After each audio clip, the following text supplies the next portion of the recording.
Welcome to the VET S.O.S. Veteran Educational Program Spotlight. Remember, don't drown in the sea of transition. Grab the VET S.O.S. Lifeline. VET S.O.S. is brought to you by the Who You Know Network and is a proud member of the Parade Deck community. I'm here as always with Dr. Hira. How are you doing today, Dr. Hira? I'm doing very well. I am excited to learn more about this beautiful university. I had the chance to walk around that campus when we were stationed out in the Midwest. So we were in Illinois and I had the chance to go see. So I'm excited to learn more about the programming and supports here. Awesome. Yeah, I have not been to this one. And I'm realizing now as I'm preparing to read the bio that I never asked Alex how to pronounce his last name. No worries, no worries. Alex Pirila. Perilla. Okay. So we're sitting down today with Alex Pirila, Director of Military and Veteran Student Services at Loyola University Chicago.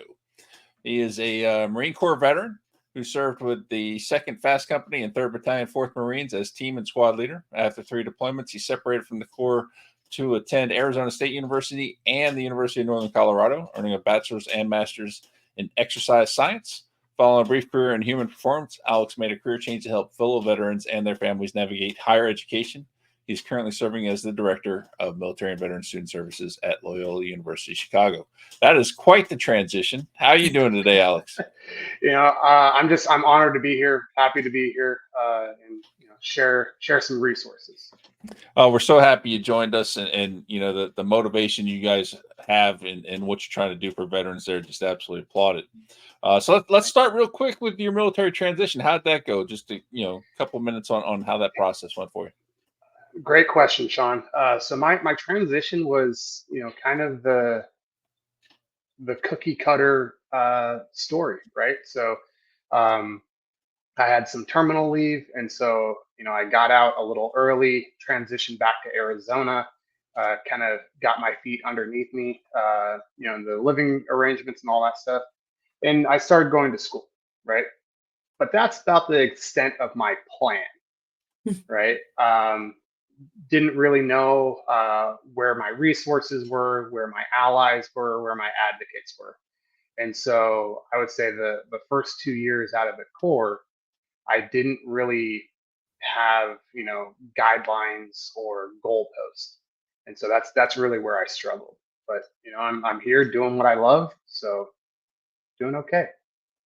That's a story we're familiar with, that lost feeling and trying to figure it out.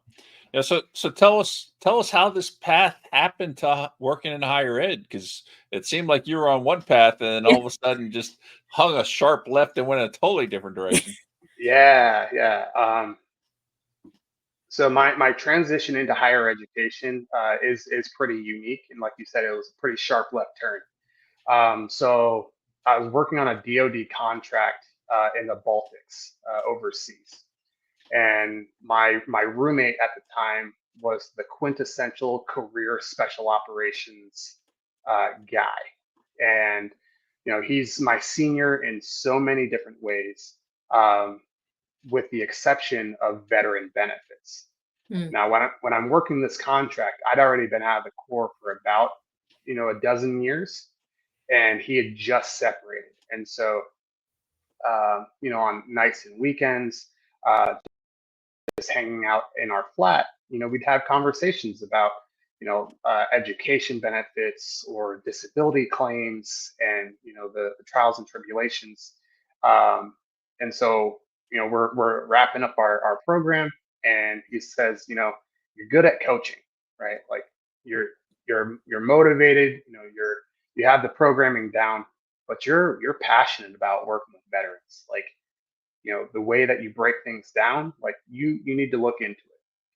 So we rotate back to the States, and the Loyola job opened up. And so my partner and I decided to give it a shot, and, been hooking and jabbing for 5 years here in Chicago now. That's awesome. That is quite the transition, but it's also awesome that someone saw in you, and helped lead you there, so. That's pretty cool, Dr. Hira. Yeah. And I think a lot of times, people, that thought of like, how can this be applied in different industries? And, again, coaching, teaching, instruction, it comes in many forms at different levels of higher ed. It doesn't just mean you have to be in the classroom, right? Absolutely. But with your student body there, how many students are military connected? Yeah, so there's about 360, right? And that includes our active duty, guard reserves, Mm, our veterans, spouses, and dependents, as well as our ROTC. great. Wow, it's a pretty big group. And do you have a space where everyone can kind of congregate and connect and get those resources that you're talking about?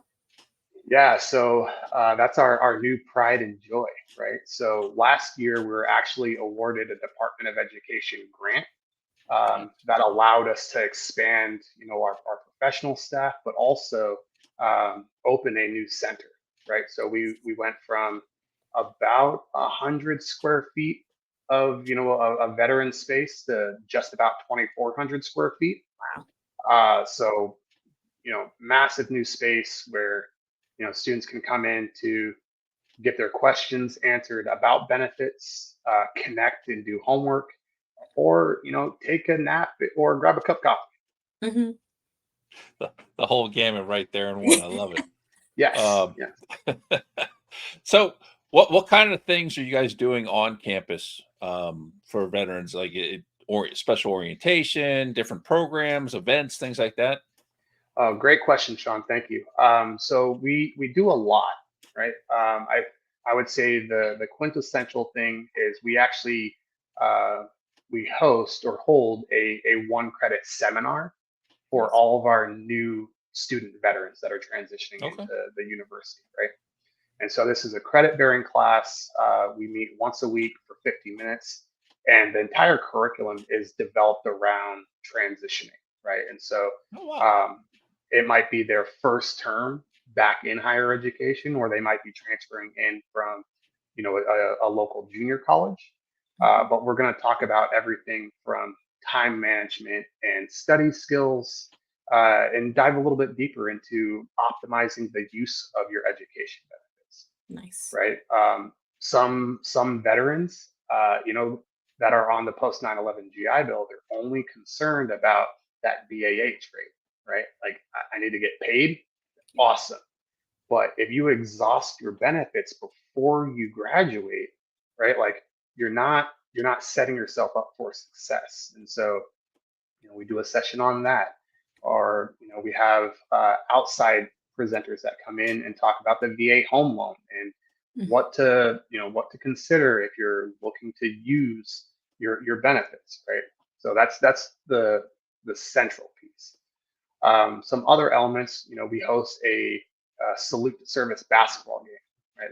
That happens right around Veterans Day, and that's kind of our signature event in the fall time. We get Nice. our, the basketball team shows great support. We get our alumni to come out, Nice. and really that's the connection that we want, right? Is Hmm. the veterans that are in the industries that our Yeah. current students are in, right? And so, sharing those stories, creating that community is a big piece. And the last piece I'll touch on is we're actually in the process of launching a veteran advisory council. Oh, Nice. And so this is a 13-person council made up of different administrators and faculty members across the university. And their intent is really twofold. One is to advocate on behalf of our student veterans and our military affiliated students. But two, it's also to provide our department um, guidance and oversight, right? If we're thinking of policy development, we need to know what the registration office thinks of.